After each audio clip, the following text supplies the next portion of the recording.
This is Emily, Henley, and Sammy, and you're listening to Too Scary Didn't Watch.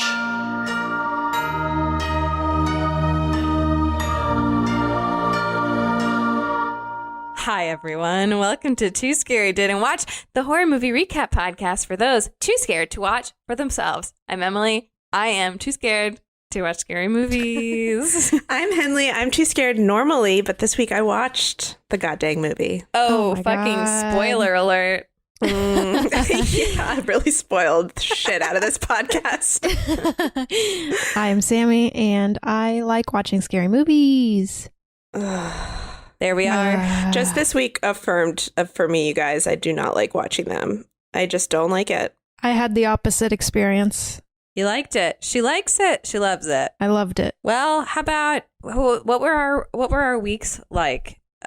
We don't need to ask if anything scary happened because everything scary is happening always. But aside from that, how we doing? Pretty fucking scary week. Yeah, not a great week. Not a great week. But just to add to everyone's anxiety, I would like to put forth a theory. I would love for listeners to write in if they have any thoughts. Write in, please. But this week, I don't know if you guys remember, but last week, Tim, my fiance, got stung by a bee and it was horrible. This week, my mom got stung by a wasp. And I don't know if people who are really closely listening remember Emily's stories about the bees. I did have bees coming in and out of the house, like left and right, lots of bees. I'm just wondering if bees are responsible for all of this. Like if they... Interesting. What a conspiracy. They've been under attack for too long and they thought, you know what? Fuck it. We're going to attack the humans. Bees were being killed off by humans and they were like, we're not taking this anymore. We're going to take a stand. And they've fought back, I think, pretty diligently and fairly. And attacking only your loved ones. If anyone has similar bee stories, let us know. Listeners, if you've been stung by a wasp or bee lately, let us know. And particularly if you're directly related to Henley, that would be helpful for us to know. Not just you, your loved ones too. Your loved ones too. Give us a 6 degrees of separation from Henley when you tell us, please, because we need to know. Okay, what about you guys? What happened to you this week? I got something in the mail, like a tax form that informed me that I owe tax on a $16,500 nuclear reactor. What? What? No. Yeah, no, I'm just as confused as you guys are. This is like when Condoleezza Rice emailed me. Is that who was? No, Susan Rice. Susan Rice. Condoleezza Rice. God, I wish Condoleezza Rice had emailed I wish it was Condoleezza. Those ones, this is similar. It's definitely strange and a mistake for sure. But it actually is somewhat grounded in my reality because it's from Japan and it was during a project where we were working on something for airplanes. So I think it is something to do with that. I think they might have sent an airplane part to my boss and maybe think that they sent it to me. But I don't know how to fucking like... Why would your boss have purchased a nuclear reactor under your name? Who's your boss? I have a lot of questions. I have many of my own. Does it literally say nuclear reactor in the letter? It does. This is not real. This is a scam. It says nuclear reactor valued at $16,500, which seems honestly pretty low for a nuclear reactor. I wouldn't know. What's the going rate? I don't know. It sounds affordable. Sounds affordable. Yeah, so I'll just have some. Luckily, tax day has been pushed. So I have some time to figure it out. I hope no one from the North Korean government's listening to this right now. If they find out that nuclear reactors are going for $16K. They are our main fan base is the North Korean government. Yeah, it's about 25% of our listener base is in North Korea. Mm-hmm. I get the stats. Specifically within the government. We'll post that demographic later. What about you, Emily? How's Eben?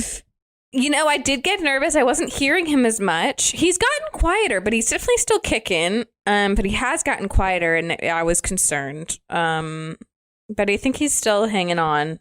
So, we're good. We've gotten into a groove. Yeah, good. A sort of scary, but not really. It's just, I'm just going to talk about it because this is my podcast. Is I did a past lives spiritual reading yesterday. Ooh. Whoa. Yeah, I had purchased it months in advance for my upcoming birthday. I was like, that'll be fun. I'll do that. And then it just ended up happening during this time.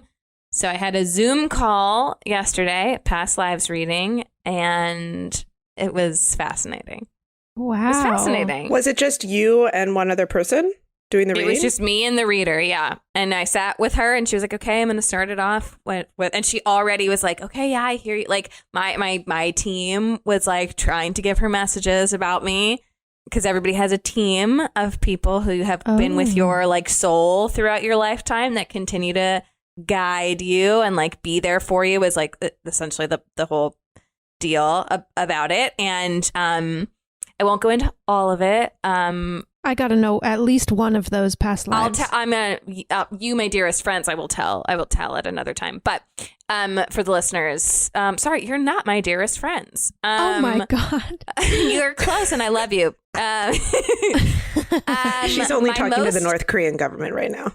I'm specifically talking to the North Korean government officials. You're not my closest friends. No, you can't know about her past lives. Fuck you. The most recent past life, I'll tell you my two past lives. My most recent past life is I was a puppeteer in France during World War II. Oh my God. I can see So it. I put on puppet shows for the children to distract them from the horrors of World War II. Oh my God. I can see it. And then before that, I was, as she said, a rebellious nun.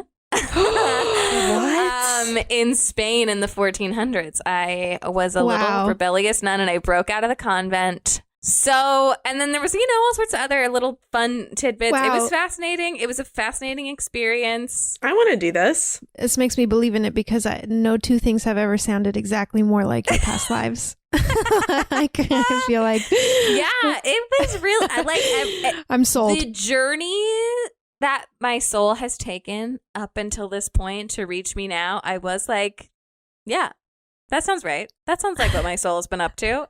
You would be a really good puppeteer. Thank you so much. And a good rebellious nun. I did immediately. I do feel like a rebellious nun in a way. I did look up puppet making after our call, and it looks really hard.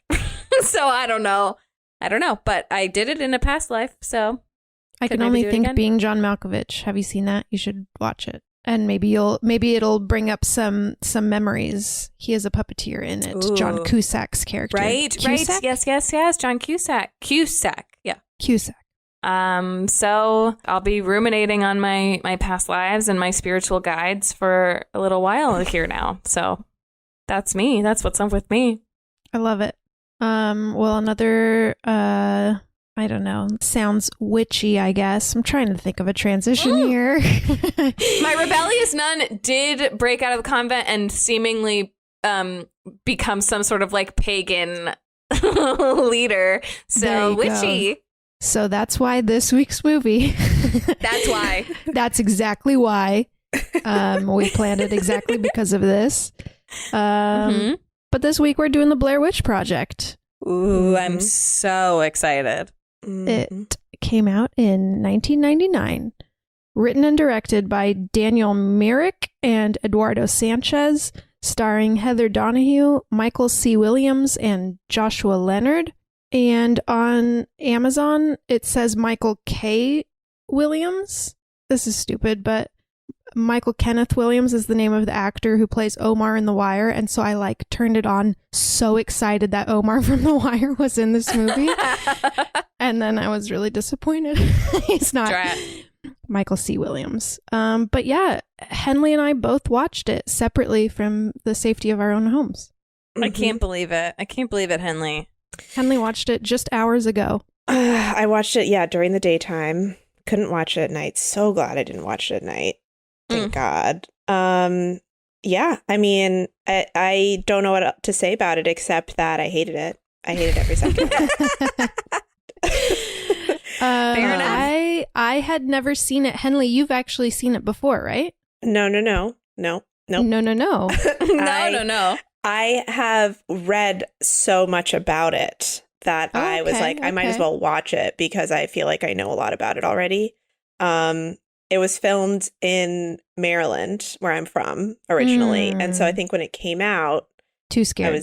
I was like 9 or whatever. And I think I was like very obsessed with knowing whether it was real or not. So I feel like I've read a lot about it and know a lot about it. Yeah. Yeah, I guess we were pretty young when it came out. I didn't think about that. 99 is early. I would have been 10. I would have been a mere 8. So you probably didn't see it in theaters, did you, Emily?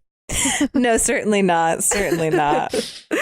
But I have older siblings and they saw it. And I remember believe Jenna saw it in theaters. And holy Jenna shit, that's crazy. thought it was real. I mean, of course you did. They went to such great lengths to make you think it was real. Seem real. Yeah. And it was before all information was just readily available on the internet and you could just Google it and find out. Was this the first found footage film? No, but it was kind of the one that made them popular. I read in this New York Times article, I don't know whether you read the same one, Sammy, that the film historians credit Ruggero Deodato's 1980s thriller Cannibal Holocaust, baby. Yes. As the first Cannibal Holocaust? So yes. There's a movie called Cannibal Holocaust. I don't know if I want to watch that. That sounds horrible. I think I do, but I think it's quite torture porny, as you might be able to glean from the title. Cannibal Holocaust? No, not Cannibal Holocaust. No. But yeah, Blair Witch was the first one to make it more popular. Yeah. It just, the timing was right. Oh, yeah, this is what I was saying last night, is that if I could time travel, it's like, number 1, kill Hitler. Number 2, make the first found footage horror film. Because it's such a fucking, like, they made so much money. I mean, they made so much money. This movie cost $60,000 to make, and it made insane. It made $248 million. It's so much money. Whew. I would like to say that one thing about this movie that I think is true is that it's definitely scarier if part of you thinks it's real. Knowing it's fake makes it honestly a little boring to watch. Just gonna say that. Interesting. I was pretty scared. I had a good time watching it, and I have some thoughts that I'll share with you at the end. I think part of me was, as a defense mechanism, was like, fuck this. This is stupid. This is fake. This is fake shit. Look at these actors running through the woods. Fucking actors. Fake. Don't be scared. Don't be scared. Hi, everybody. It is cocktail hour, and this week's cocktail is an amaretto sour. Oh my god, that rhymed. This cocktail doesn't really have anything to do with the Blair Witch, but it is Emily's birthday this week, and Emily and I have really been loving amaretto sours lately, so I thought we would share the recipe with you. To make this cocktail, you will need 2 ounces of Disaronno amaretto liqueur, 1 ounce of fresh squeezed lemon juice, a dash of Angostura bitters, and a half an ounce of egg white. You will shake all ingredients with ice and strain back into the shaker and dry shake without ice, and then fine strain into an ice-filled glass and garnish with a lemon slice and a Luxardo maraschino cherry. Ooh, this drink is so good. I highly recommend it. If you have Disaronno, great. If not, add it to your list the next time you can safely go to the store. Cheers. This is one of the first horror movies to like enter my awareness, I feel like. This movie was a big deal. It was a big deal, and I was young and like remember being so scared by the idea of this movie. And it has remained, I think I wanted to hear about this movie because it's like stands in my mind as such a huge deal of a movie. I'm curious what it'll be like when I actually hear what happens, but it's like a seminal like idea of a horror movie for me. It was one of the first times that something in popular culture went to great lengths to create like an entire world that fans could access if they really wanted to. So like they put together a website that had a ton of like fake archival information and like newspaper articles. And they even, I didn't realize they did this, but a week before the wide release of the movie, they released a separate fake documentary about Blair Witch on the Sci-Fi Channel that did not say that it was fiction. They made it sound like it was a documentary. So people... That's cool. What a good marketing campaign. The marketing for this is what made it make so much money, because they literally everywhere said it's a true story. On IMDb, they listed the actors as deceased, dead. Yeah. They said missing, presumed dead. Missing, presumed dead. Like everything was just played as if it was 100% real. So were the actors like not allowed to go to the premiere? I think they were not allowed to go to the premiere. It premiered at Sundance. And they weren't allowed to work again for like a year. Oh my God. Can you imagine you get a lead in a huge movie and you have to pretend that you're dead? It's what insane. A nightmare. The families of the three main actors got like sympathy cards from family friends being like, I'm so sorry that your children have died. Like everyone. And that is now a major motion picture. A trivia that is on IMDb. We love the IMDb trivia, don't we? That's what we go to. Some behind the scenes for the listeners. We use IMDb trivia. Here's a trivia that really makes me laugh. Okay. One of the video cameras used by the actors was bought at Circuit City. After filming was completed, the producers returned the camera for a refund, making their budget money go even further. Hell yeah. That's how you do So they it. got like $100 back on a Circuit City video camera, which is also like, you assholes, you used it to shoot a movie. Like, don't return it. Remember Circuit City? Hardly. I was a Best Buy gal. I don't really Me have and any other Adnan. trivia. Another one is that it was only a, what was your joke? I missed it. Me and Adnan. It was a good one. I saw her really laughing to Thank her you. own joke, and I was Thank like, you for I think I gotta rewind. I really laughed at my own joke about a murderer. Yeah, well, it was a good one. We won't know. Thank you. He definitely did it. Really? This is a discussion for I another don't time. think so. I don't know that I know. Oh, I think he feel did. pretty confident he did. Carol Baskin, I think she's innocent. I'm all about the unpopular takes, guys. Look at this underdog Theorist. theoreticist. Yep. Theoreticist? I think it was her boyfriend who like worked at that eyeglass store. Jay. It was definitely that guy who, No. who Let's killed spend her. the entirety of this episode unpacking cereal. And what Adnan's happened. innocent. I disagree. I haven't watched any or listened to any of the follow-up stuff, so I don't know. Yeah, you gotta read Is there that follow-up stuff follow-up to interview with watch? Jay. Yeah, Jay was interviewed later. That's what I'm going to do after we're done recording. I gotta go, actually. I gotta go. And I gotta go. Let's wrap I this gotta up. go, you guys. I'm deeply attached to Adnan's guilt or innocence, and I've gotta go. This has gotten to be too much for me emotionally. Oh no! Okay, no, I just have a few more trivias to squeeze in here. Squeeze them in. Is that the script that they wrote was only 35 pages long because they wanted Damn. ample room for improvisation. That's actually all I have. Just the making of the movie is interesting because some of the stuff was not communicated to the actors. Like they actually also thought that the Blair Witch was like a real legend. It's all made up. So they thought it was real, and they thought when they were interviewing the townspeople that they were interviewing actual townspeople, but the townspeople were also actors. So just kind of a fun, some of the time the actors also are having real reactions. They also were whenever the ones who possible. actually, I mean, it's found footage, so this makes sense, but the actors were the ones who were actually holding the cameras. Filming, yeah. I really don't know anything about this movie other than it's found footage and they were in the woods. That's pretty much it. That's all you need to know.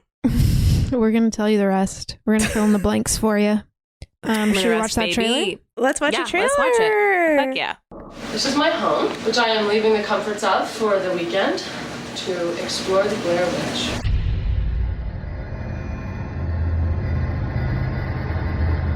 I can see you. I'm real excited about this. Thank you for the opportunity. I'm very glad. This area's been haunted by that old woman for years. I don't know why you have to have every conversation on video. Because we're making a documentary. Not about us getting lost. We're making a documentary about a witch. I know. Lost? Admit that first. No, I know we're not lost. You're all over the place. So how do we know it was people? Well, even if it wasn't, I'm not going to play with that either. And it's all because of me that we're here now. Hungry and cold and hunted. Just want to apologize to Mike's mom and Josh's mom and my mom. Tell me where you are, Josh! Let's get into talking about this It's a goddamn short movie. It's like an hour 20, right? The rough cut was 2.5 hours. Thank fucking God they cut it down to an hour and a half, because this movie would be bad at 2.5 hours for sure. Let's get into it. So we open on some text. I'll start. We open on some text that says, on October of 1994, 3 student filmmakers disappeared in the woods near Burkittsville, Maryland, while shooting a documentary. A year later, their footage was found. Interesting. 94. This movie came out in 99? Yes, so that kind of adds to the like real feeling of it. It's like, oh, it like took us a while to like get the story together and edit their footage. Like it was missing for a while. Mm-hmm. So. Also seems like the people who sent condolences cards weren't that close to the family. Right. Right. It's been 5 years. You didn't know that they were alive or dead? They're like, oh my God, I saw your daughter at the grocery store. Oh my She's God, alive. I can't believe I didn't realize 5 years ago your daughter died. I am so sorry. She's alive. So it starts out, it's very, the aesthetic is very, lo-fi, all obviously found footage, like, but also like low quality 90s It's like cameras. camcorders, yeah. Exactly. One's black and white and one is in color. Yes. And it starts out with Heather Donahue, and I guess it's Josh is her friend. She's like, welcome to my home. I'm packing to leave for the weekend. I'm going out to explore the Blair Witch. I feel like you already said, but what part of the country does this take place in? Maryland. It's in Maryland, but it's in like right, it's in rural Maryland. I guess they go to pick up Josh. I can't remember when, but one of Heather's first lines is, "Hey, it's Mr. Punctuality." Anyway, that's just like a good launching pad for her general tone for the first like 80% of the movie, I would say.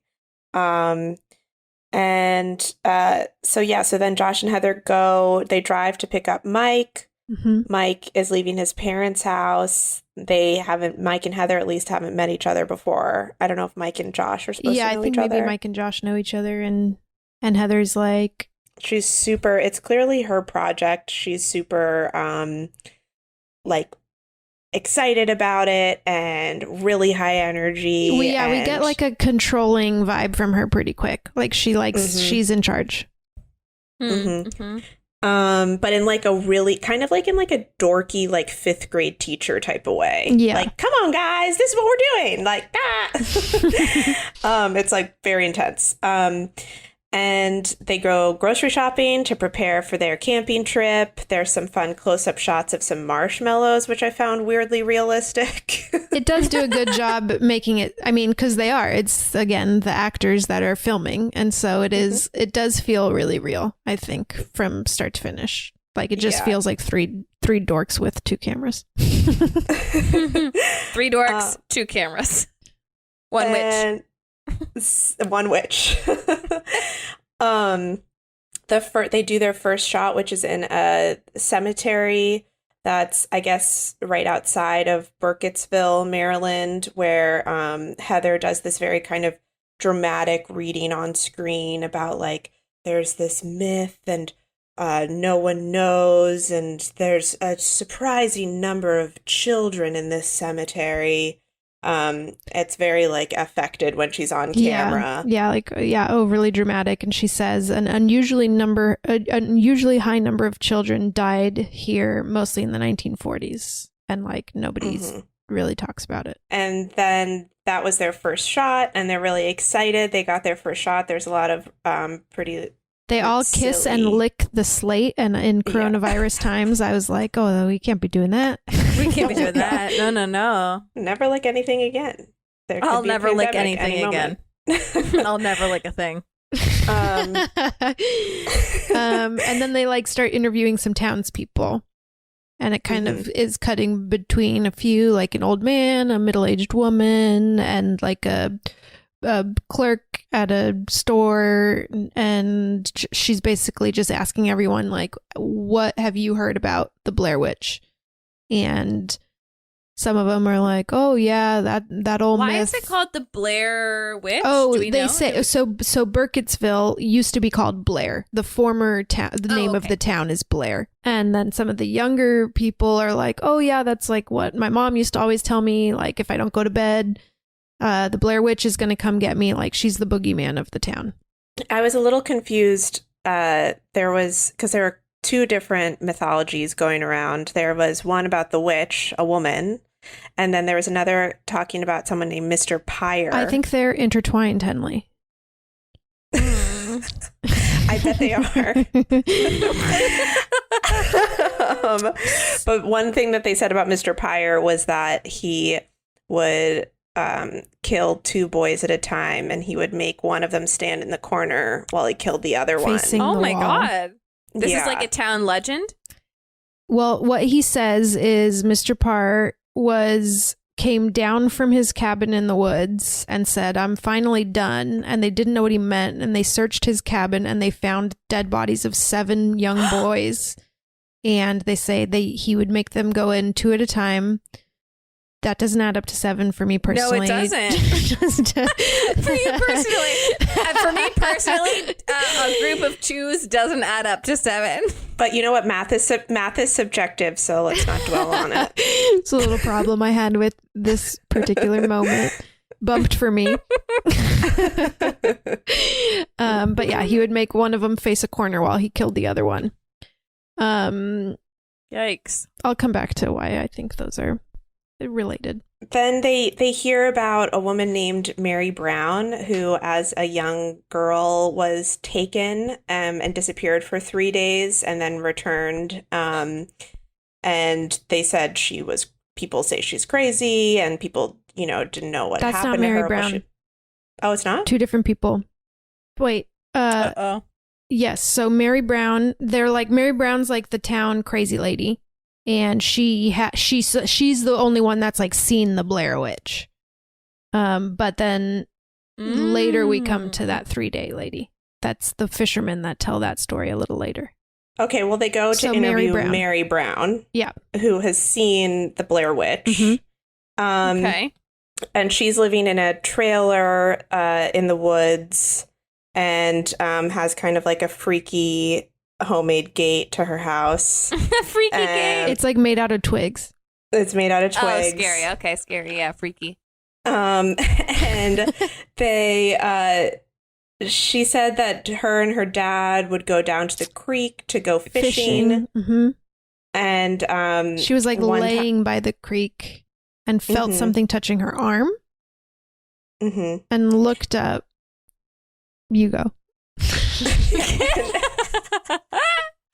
She looked up and she saw a woman's arms that was covered in hair, like horse hair. Like it was all black hair. Dense black hair. Like a coat of hair? And then Heather is like, you mean like fur? And she's like, yeah, kind of like fur. And then she had like a white robe-ish thing on, and then stood up and opened her robe and was covered in more hair, like head to toe covered in like horse hair is how she describes it. What? And then she asked her what her face looked like, and she said her face was just like Strange. scary looking. Yeah.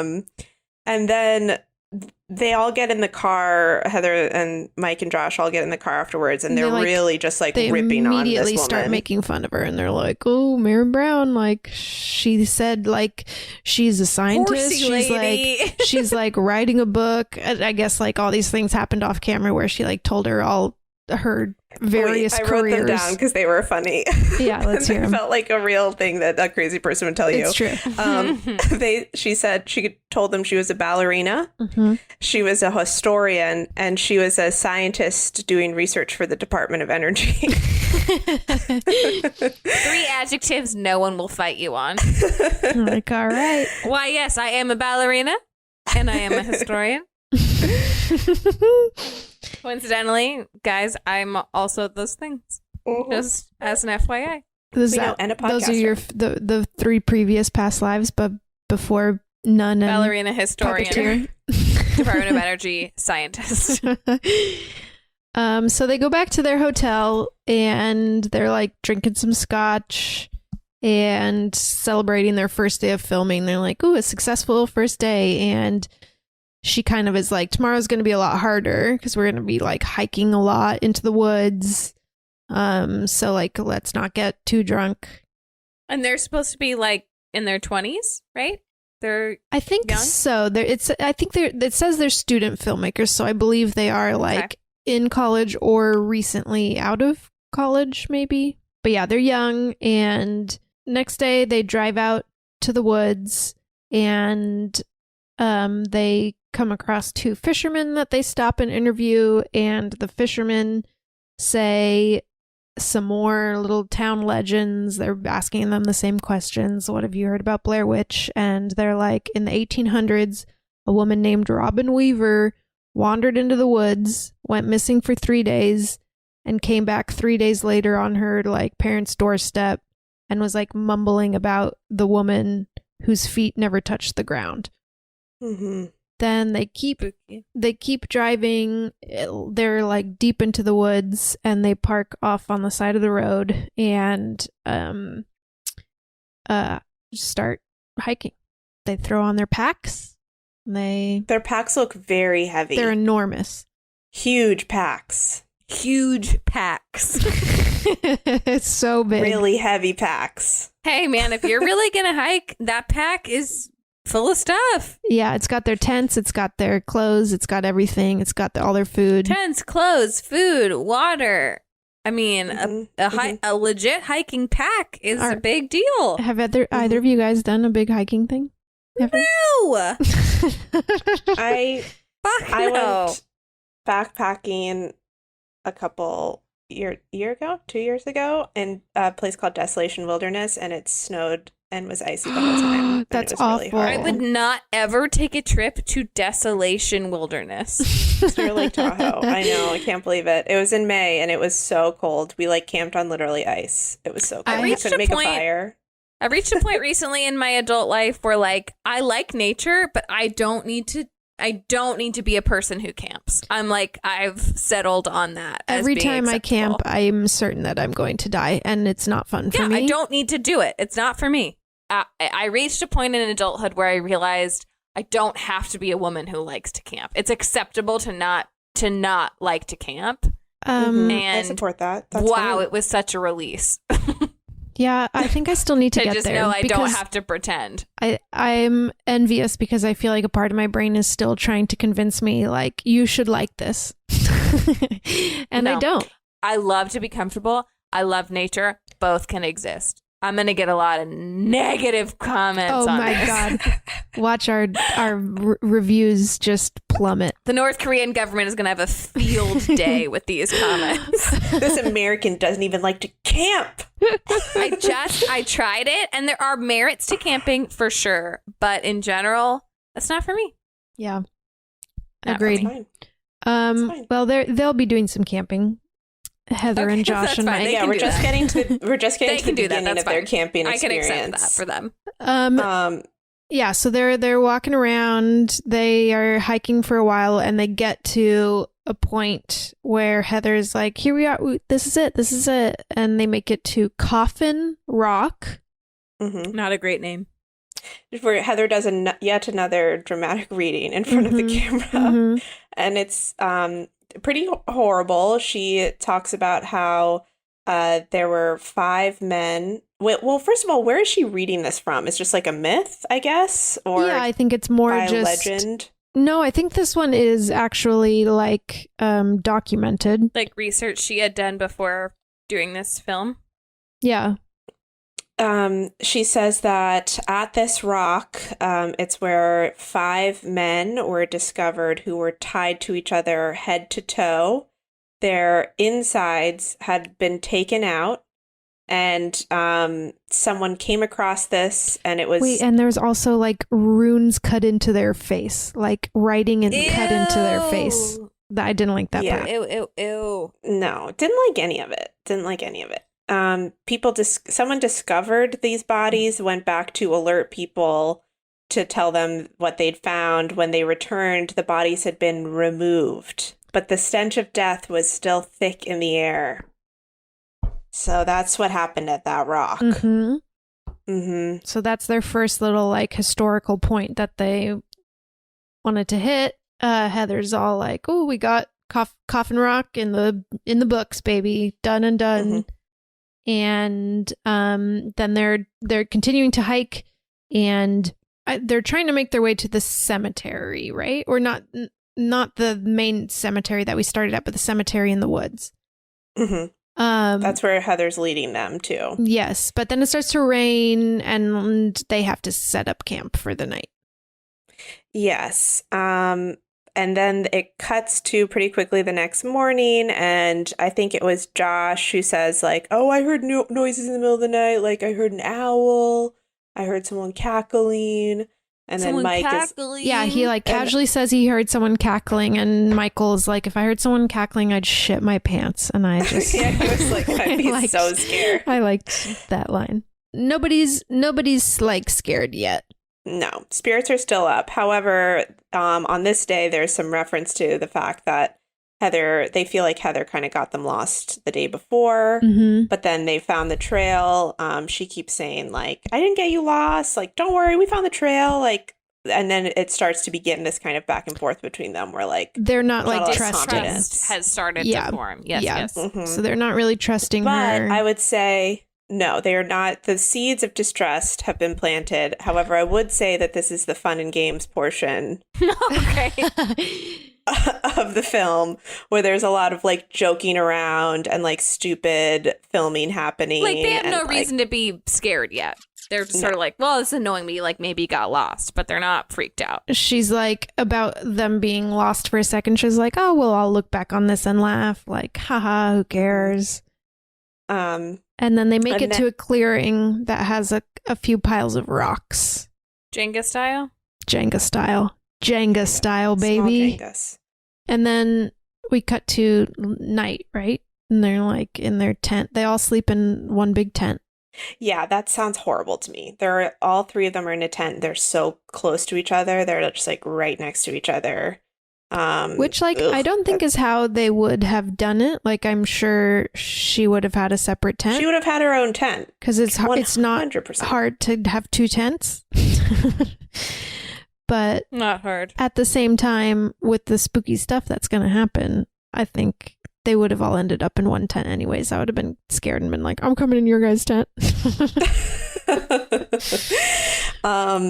Yeah, so it cuts to the middle of the night, and they start hearing stuff around their tent, and we hear it too. It sounds like someone's kind of walking. It sounds like, well, just twigs are kind of breaking. Yeah, it sounds like a little, like walking, branches moving, twigs. Spooky. Something that starts to happen is that they are encouraged, like, people do start to get pissed that Heather like keeps filming or like keeps the light on or whatever. That's starting to happen. But Heather is like clearly kind of obsessed with filming everything. Right. So that's like one reason why we even have this footage, I would say, is because Heather's kind of like really obsessed with just constantly filming everything. And it becomes like a real point of contention between everyone, but like she just won't stop. Right. Okay. So the next day they wake up and they're all kind of unsettled from the noises from the night before. And I think they have a little conversation. Potential cackling. Yeah, and they have a little conversation about, like, is somebody following us? Like, Heather is, like, do you think one of your friends that maybe knew we were coming out here is, like, fucking with us? Or, like, townies. Or, like, yeah, they're like, have you seen the movie Deliverance? Like, I don't want to fuck with this. Like, someone's fucking with us. And they're also kind of lost. And she's insisting they're not lost. She keeps being like, guys, we're only 2 hours away from the cemetery. Or like, guys, we just need to walk this far and we'll get to the trail. Like, don't worry. And they basically, they wanted to go to Coffin Rock and then they wanted to go to that little cemetery thing. And so now they're trying to go back, right? They're trying to make their way back to the car now. And she's like, we're going to go back a different way. And they're like, what the fuck are you talking about? Why? Like, why would we go into a different part of the woods? And she's like, well, the route that we took here was to see those two things. And then this is the most direct route back, which makes sense. But you were getting the feeling that they don't totally know where they are. Okay. And now they're getting really mad that she's still filming. They're like, turn the camera off. Like, let's just get home. Mike starts really freaking out. Mike is like screaming and is pissed at her. And she has this map that she keeps referencing that does seem like it seems crazy that she would know where they were on this map, to be honest. Yes, they don't have GPS. Right, I kept thinking that, like, there's no way she'd fucking know. And this it map doesn't is also show not them... a real, like, map. It's like a black and white, like... Oh my God, you guys, it gave me such PTSD flashbacks to the time I got lost in Joshua Tree with a group of people that I had never met before. Oh, I hated that story. Oh my God. I hate that story. It was exactly like that. And so I know what it feels like to be lost with somebody telling you that they know where they're going and they absolutely do not know. And it's, let me tell you from personal experience, the most frustrating, frightening experience. And it's so horrible. No, it's awful. It is awful. And they also keep crossing these little rivers and they have to go on these little, they have to like moldy balance with logs. Their big backpacks over logs, over bodies, over rivers, like streams. They're supposed to be able to get back to the car. They can't get back. They can't find it. So they have to camp another night. This is night number 3. Yeah. And then they like get in that fight before where they're supposed to be at work the next day. Now it's like, this is past they're past their schedule now. And they were supposed to be back at the car. They're supposed to be back at the car today. The cameras are due back tomorrow. They have work tomorrow. They can't find Circuit City. Best Buy. They got to get it back to Circuit City. Best Buy's better. Adnan's guilty. And Adnan's guilty. And anyway, what's happening? So now they are staying extra time. Now this is not going according to plan anymore. And so they're like, well, we don't know where the car is, so we're going to set up camp for another night because it's nighttime now. And up until this point, we haven't had too many witch interactions, right? Just some like maybe cackling. Oh, Emily, what an observation. Oh no. We'll circle back. So this night they hear more sounds around the camp. Kind of the same branches, footsteps type of thing. They're talking about maybe it's just deer. Maybe it could be like a family of deer. That's what I would think. That's what I would be telling myself. You better believe I'd be like, that's deer. That's probably deer. That's all that is. However, when they zip open their tent, there are 3 piles of rocks. The next morning. Outside their tent. The next morning. The same No. piles of rocks we saw before. She says, like, what are the chances that we would, because one of them, Mike or Josh's, says, maybe they were here already. And she says, you think we're already here. She says, you think we just accidentally, by chance, pitched the tent next to the middle of a bunch of rocks and didn't knock any of them over. They're nobody's on good terms anymore. I feel like tensions are really ramping up. Also, mind you, not great. They're running out of food now at this point. They don't have enough food for this day. All those marshmallows at the beginning. Yeah, they're on a diet of strictly marshmallows at this point. Not a lot of food. And the real kicker is then Heather realizes that the map is gone. And she's like, did someone take the map? Like, who took the fucking map? Like, someone took it. And I know one of you took it. Josh is so pissed. And Josh says, this is the most irresponsible thing you could have done. You lost the fucking map. Are you joking? And she says, I know. And she's like really mad at herself. At some point, they say that they were, or maybe this comes later, that they're going to move south. They're just going to move south until they get to a road somewhere or something. Just walk in one direction. So basically, they have to cross two little streams, and its tensions are running high, having to cross these little streams. Yes. And then Heather falls in, I guess, and she gets wet. Oh, that's right. And Josh and Mike start Really laughing at her. Like, really. That's not and nice. It's the first time Mike has really laughed. Yeah. Mike has like not been laughing and not been like the jovial sort. And Heather comments on it and is like, Mike, this is the first time I think I've heard you laugh this whole time. But then she starts to get upset because she feels like they're laughing at her. But they're also And both they are. wet. It's like been raining too.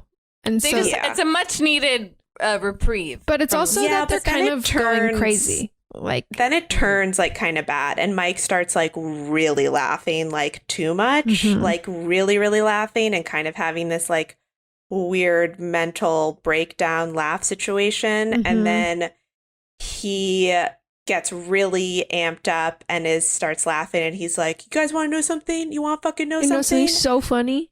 Want to know something so fucking funny? I kicked that fucking map into the creek last night.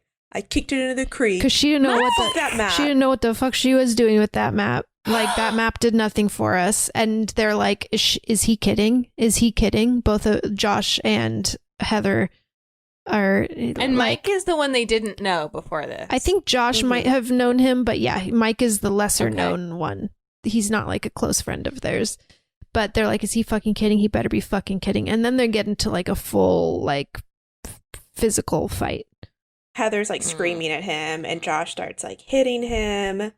And it gets really ramped up, but then it's realistic in the sense where it gets ramped up, but then immediately they're like, well, we got what are we gonna do? Yeah, we just Like, have to. like, We just we're- have to we're fucking. in the middle We of the have to get woods, back to yeah. the fucking car. Like we can't waste time.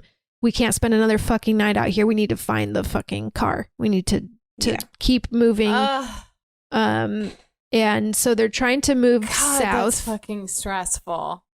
Mhm. They're trying to move south, but then the sun starts going down, and they have to set up camp again. And it's going to be nighttime. Yeah, it's about to be night, but they are right before the sun goes down. They find all these little twigs that are tied together, hung up in trees. That is the Blair Witch symbol. You guys have all seen it. Infamous It's on the stick doll posters thing. everywhere. Yes, Seen it. There's a You've whole seen it. fucking bunch of them, like strung up in Mhm. the woods, like little voodoo looking stick dolls. And they're filming them. And again, Heather can't stop filming. And they're like, Heather, we gotta go. We're running out of time. And she's like, look at this shit though. This is important. Like, I need to be filming. A lot of She's so tension. annoying. She's annoying. But I thought she was good. I thought that she was well cast. No, she was good. She's supposed to be kind of annoying. Then Mike starts screaming help, which I found more disturbing than like the witch symbols. Right. There's something about like screaming help desperately when you're lost. That's just like, holy shit, things are Being, bad. again, I'm Yeah, going to circle it's back. alarming. Being lost is really fucking scary. Oh my God. It's so scary. The idea of like actually being lost in the woods, witch or no witch, is very scary. One thing that she keeps saying in this moment, where she says it now, I think she says it again like the next couple days, but she's like, we're in America. We're in America. You can't get lost in America. It's hard to get lost in America. Hard What to a get lost in patriotic America. She was like, we've taken over nature. We've built over everything. Like, Excuse me? we can't get lost. Yes, we can. And I was like, yeah, Heather, bitch, you come can. on. No, I don't- that's that not doesn't how hold it up. works. So they're all This is America. We don't get lost in America. This is America. The eagle finds us. Uncle Sam. Uncle Sam has her back. So it's night number 4. Mm-hmm. Heather finally admits that they're lost. They're lost. And I think Josh... Thank you, Heather, we knew it. Josh says, let's not light a fire tonight. First of all, I think it's raining. It's been like raining on and off a lot of this time. But the first night, they couldn't light a fire because it was raining and nothing happened on the first night. The second 2 nights, they lit a fire, and both times they heard noises and creepy shit happened. Like the rocks being outside the tent or whatever. So Josh says, let's not light a fire tonight and hope that then no one will be able to find us. Okay. Fair enough. So it's just like pitch black. Yeah, the next shot is it's just pitch black and they're all freaking out in the tent and they're like, what was that? Like, oh my God, you hear that? What was that? There's and then, noises. Like, a light turns on and they like get out of the tent. There's like a ton of rustling and you can kind of hear in the background very faintly like a little kid laughing, a baby crying. The baby scream crying. Baby scream crying. But then like, the tent shakes like crazy and they all start screaming. Yeah, and they all start screaming. They run out of the tent. They all get out of the tent. And then it's this creepy, like, it's dark and then like a light just on, I guess, is it Heather that the light's on? Someone's running. Yeah, so it's whoever's running behind Heather with the camera that we're seeing. And they're running through weeds and plants and it's really... They're running fast and it looks really scary. And she says, what the fuck is that? What is that? You hear her like see something and get scared. And they eventually just drop down, right? They kind of huddle somewhere in the woods and just someone says, turn off the lights. And they just huddle together in complete pitch blackness until the sun rises. Oh God! So they wait till then the sun comes up, and they like walk back to the camp while the sun's coming up, and their camp is kind of fucked up. Like their stuff is everywhere. Josh realizes his stuff has been taken out and like strewn everywhere, and it's covered in this like sticky slime substance. Trivia: it's KY jelly. Oh, nice. Of course it is. Thank God for that trivia. Thank God. And this is when they're really like, Heather, stop filming. They're really getting angry at her, like, stop fucking filming. And she's just going to keep filming. She doesn't care. So if I'm them right now, I'm like, I'm sleeping during the day. I'm up at night, right? Like you'd have to do that. I don't know what you do. I don't know what you do. They eventually stop sleeping altogether. And so, reminder, they're running out of food, running out of water. They're not... Right, because they were only planning on being out here for so many days. For 2 days, I think. It was just for the weekend. Ugh. And so now they're on 4 nights. So they're like on their 5th day, running out of food, running out of water, and obviously not sleeping well. And they were walking south. And they hit the log that they walked over 2 days ago. So they've been walking for 2 days or whatever. Okay. And that's a good No. sign. It's very bad. It's very bad. They've walked in the log they were at 2 days ago. They've walked in one big circle. Oh. So they're not closer to where they started originally. They're like in the woods, from the time when they said, let's just walk south, they've now returned to the beginning of when they said that. Oh, no. And they've really kind of started to lose it. Like Mike starts screaming. She's sobbing now. They're panicking. They're freaking out. Heather keeps saying, crying. not the same log, not the same log, not the same log, not the same log. It's really bad. God. Oh, no. And then Josh starts filming Heather and like making fun of her. And he's like, want to make movies now? Like being a real He like dick. has the camera in her face. And he's like, here's your role. You're scared. You're lost in the woods. Like no one's going to come help you. No one's here to help you. And she's just crying and crying. What a douchebag. And I read that because this is all improvised, and that was him also just being a dick to her. And she was kind of crying for real in that scene. No. Oh my God. One of the trivias was like they had to cut out a lot of that was because it seemed like Josh and Mike were just really ganging up on her in a way that was like Oh, not fun to watch. Awful. So they Jesus cut out a lot of Christ. Josh, I think, because Josh was just a dick to Heather Oh my throughout the whole God. filming. And Mike is like begging them not to fight. He's like, I don't want to deal with fighting right now. Yeah, like this isn't helping. And then it's night number 5. And so then they go to bed, and then Mike and Heather wake up, and Josh is gone. He's just gone. And they like get out of the tent, and they're like screaming for him. And they're like, and Heather's like, we've never gone out of earshot of one another. Where could he be? Josh! Josh! And then they cut to, and Mike, they're loopy, and Mike is like, oh, Wicked Witch of the West, love that line. Wicked Witch of the East, which one was bad? And she's like, Wicked Witch of the West is bad, so like, we'll go east. Like, Let's go east. I thought that was a really fun line. I loved it. What And a way to determine how to move forward. So now they're going to move what else are you east. gonna do?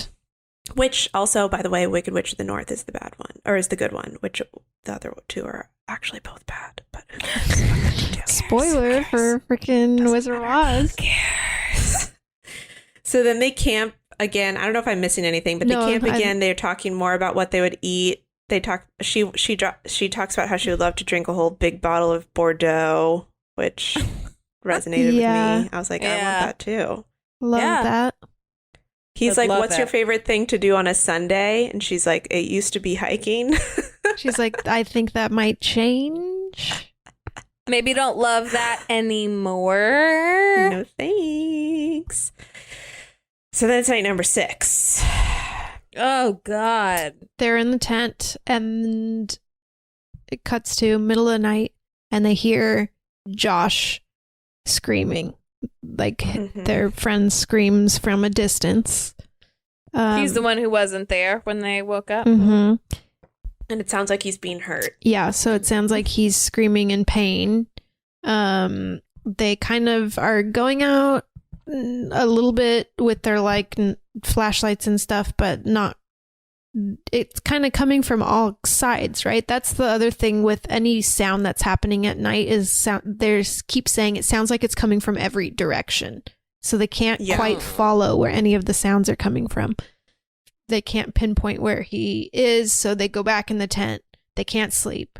They're just awake all night long. Then they're like, in the morning, they're like, if that was Josh, he would have said where he was, or whoever it was. It sounded like Josh. Like, could have just been someone fucking with us. We don't know. Could be a coincidence that our friend went missing and then we heard someone scream who sounded like him. But like, could be anything. Could be anything. Probably, Could maybe be anything. Could be anything. And then they find another goddamn pile of sticks wrapped together outside their tent. Mhm. And Mike has kind of lost it. He's over in like the corner. Oh, Mike starts doing the like rocking back and forth thing. Yeah. He's kind of just sitting by himself, rocking, kind of muttering to himself. And then he yells he found some cigarettes at the bottom of his bag. And so him and Heather share a cigarette. And they're like just sitting, smoking a cigarette. And then Heather goes back to the sticks to look through them. And she like opens up the stick pile and is opening it up and then sees it's full of blood. No. And there's a little like sachet. What Yeah, a is little that word? satchel. A satchel? I don't know. Mhm. Sachet. A sachet. Sachet away. A sachet away, a sachet you stay.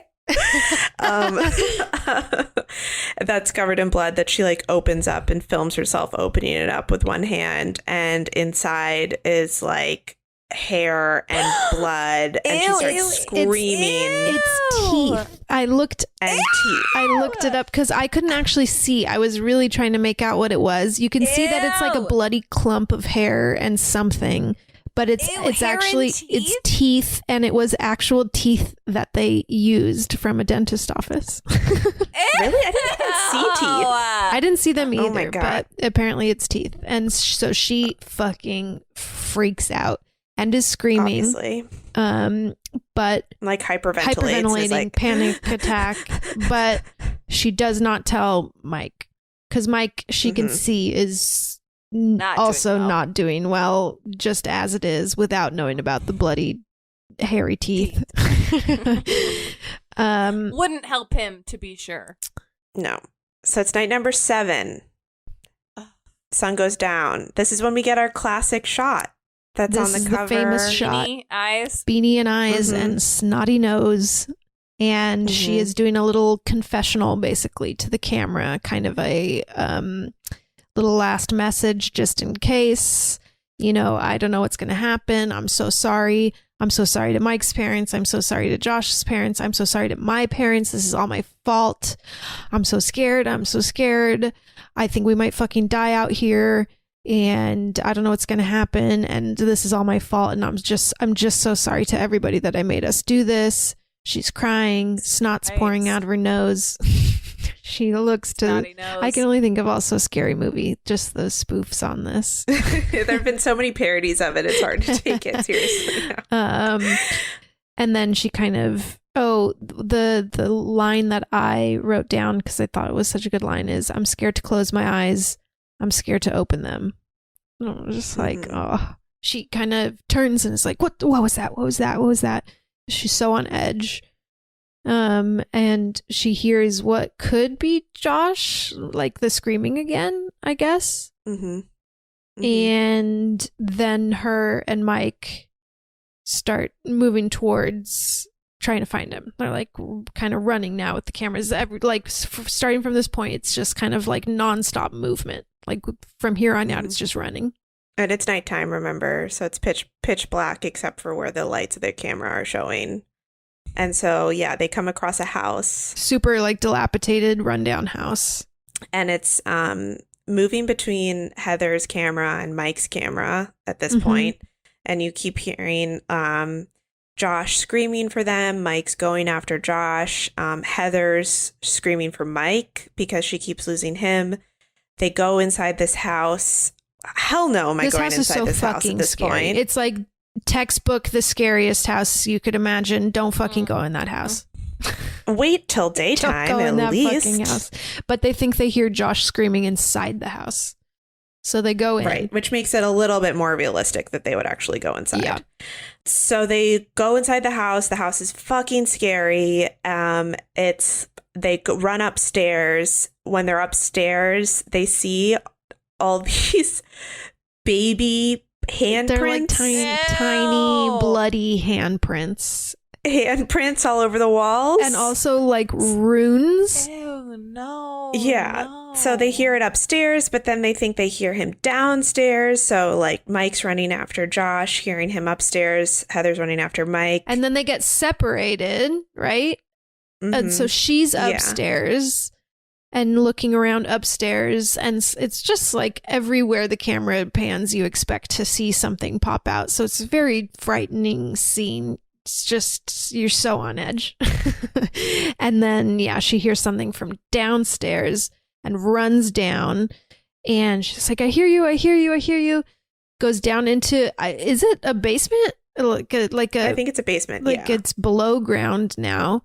But she has the light from her camera. And is running so crazy and turns the camera, and you see Mike not holding his camera, just standing staring at the corner of the wall. No. And that's the final scene. And then something hits her. Oh, and her camera falls, and it just shows the wall. And that's it. And also before this, Mike had something had hit Mike. So you'd had Mike's camera, and he'd been hit, and his camera had fallen first. His camera falls, and then she's running after Mike, and then she pans, and you just see him standing in the corner, staring at the wall, just staring at the wall. And then something hits her, and her camera falls. Yep. And then the movie's over. Credits. Oh my God.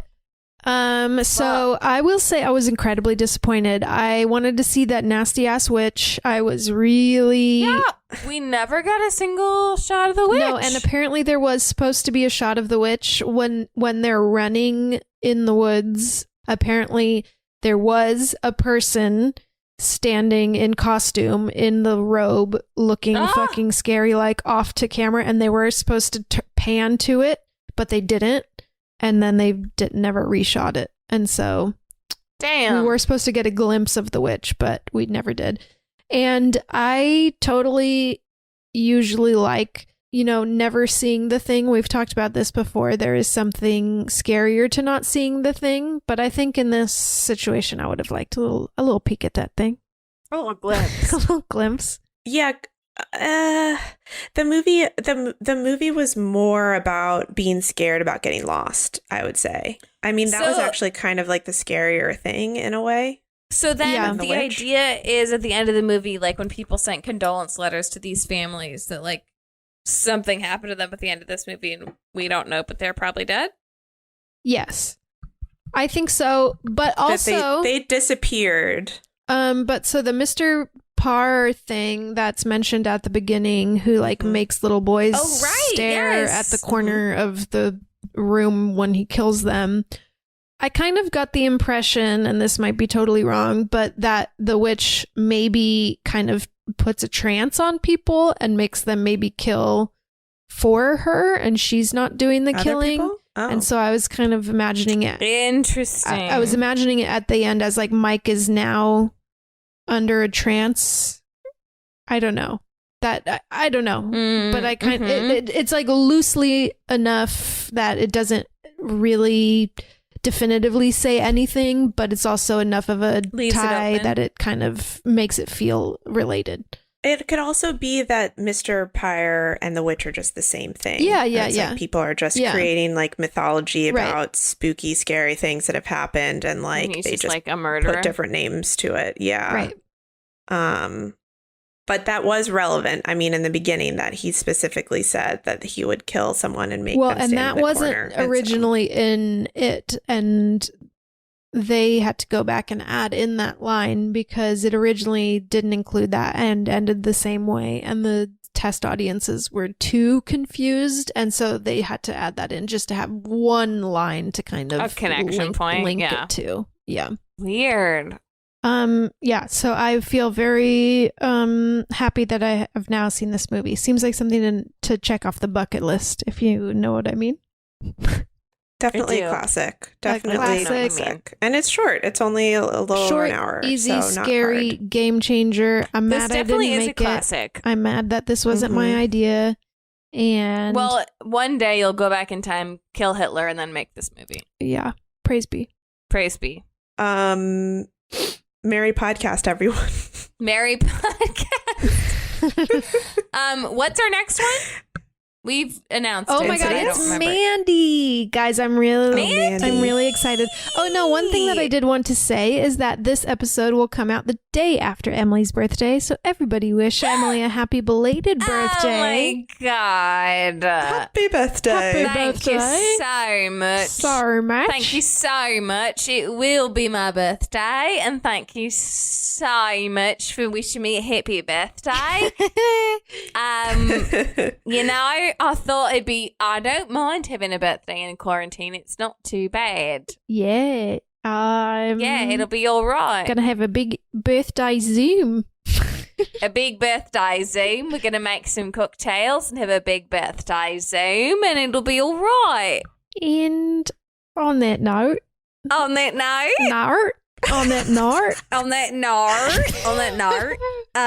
we love you all, and thank you so much for listening to the podcast, and goodbye.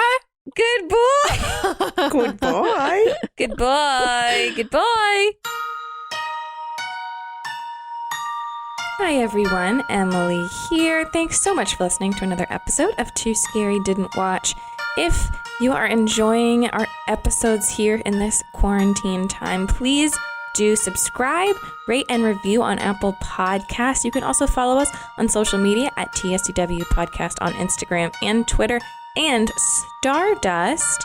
And hopefully, the most important thing, you are staying safe and healthy and sane as much as you can. We are thinking of you. Hopefully, we will all make it out of this soon. Thanks for listening to the very, very end. I love you so much. Bye.